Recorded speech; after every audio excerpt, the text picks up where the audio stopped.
Welcome to A1 TV Telugu news. నేను భువన. ఇవాల్టి updates చూద్దాం. కాకినాడ జిల్లా తుని నియోజకవర్గంలో మండల టీడీపీ పార్టీ అధ్యక్షుడు గాడి రాజాబాబు ఆధ్వర్యంలో కోటనందూరు టీడీపీ యువత వెలగ వెంకట కృష్ణారావు తన సైన్యంతో పసుపు జెండాలు పట్టి కదిలారు.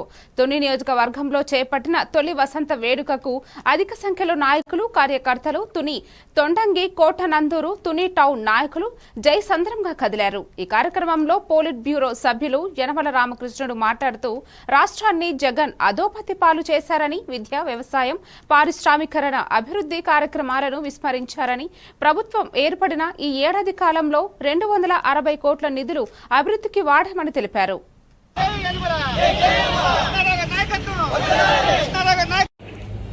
మగవాళ్ళని మించిపోయే విధంగా వచ్చారు. అవసరం వాళ్ళకంతా వంట టైం అయిపోయింది, చేతలు తీసుకోవడానికి సిద్ధంగా ఉన్నారు. అంటే మేము చాలా మీటింగ్లు చూస్తాం. మగవాళ్ళకంటే ఆడవాళ్ళు ముందు వస్తారు, మగవాళ్ళకంటే ఆడవాళ్ళు ముందు వెళ్ళిపోతారు. కానీ అలా కాకుండా మన తుని నియోజకవర్గంలో పార్టీ మీద నమ్మకంతో ఎమ్మెల్యే గారు వాళ్ళ మనిషి కాబట్టి స్త్రీ శక్తి, మహిళా శక్తి అనేటువంటి ప్రచారం చేశారు. చేత మహిళా శక్తి మంద కాబట్టి మగవాళ్ళందరూ కూడా మీ ప్రక్కన ఉండండి, మేమే ప్రయత్నం చేస్తామనేటువంటి రీతిలో మీరందరూ కూడా గ్రామాల నుంచి, పట్టణం నుంచి తరలి వచ్చారు. చాలా సంతోషం.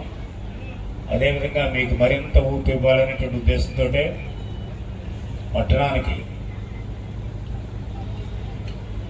అది అధ్యక్షుగా, పార్టీ అధ్యక్షుడిగా మన శోభారాణి గారిని మనం ప్రపోజ్ చేస్తాం, ఎంపిక చేసి పంపించాం. మిగతా 3 మండలాలకి కూడా మగవాళ్ళే ఉంటారు. చేతంటే పని చేయాలి కష్టపడి కాబట్టి టౌన్ అంటే పర్వాలేదు. అదేవిధంగా ఇప్పుడు చైర్పర్సన్ గారు కూడా మహిళే. అంచేత రాను రాను మహిళ యొక్క బలం ఎక్కువైపోతుంది ఇక్కడ. ఇది కావాలి. ఎందుచేతంటే పాపులేషన్లో అంటే జనాభాలో సగం మహిళలు ఉన్నారు. మన నియోజకవర్గమే కాకుండా దేశవ్యాప్తంగా సగం జనాభాలో సగం మహిళలు ఉన్నారు. అంచేత మహిళలకి ప్రాధాన్యత ఇవ్వాలని మొదటి నుంచి కూడా తెలుగుదేశం పార్టీ యొక్క ఆలోచన. ఆ విధంగానే ఇస్తూ వచ్చాం. లాస్ట్ టైం నేను చెప్పాను కూడా, మళ్ళీ దాని జోలికి పోవడంలో. అట్లాగే రెండో శక్తి యువశక్తి. యువశక్తిని కూడా ప్రోత్సహించాలనే ఉద్దేశంతో లోకేష్ గారి నాయకత్వంలో యువశక్తి, మా అందరికీ నాయకుడిగా చంద్రబాబు నాయుడు గారు, అందరికీ కలిపి పార్టీ నాయకుడిగా ఎన్టీ రామారావు గారు వ్యవస్థాపక అధ్యక్షుడు. ఈ రోజున మన కూటమి ప్రభుత్వం అటు బీజేపీ మోడీ గారి యొక్క ఆశీర్వచనాలతోటి, ఆయన యొక్క సహకారంతో, అదేవిధంగా పవన్ కళ్యాణ్ గారు జనసేన, ఆయన యొక్క ఉత్సాహం, ఆయన యొక్క యువశక్తి,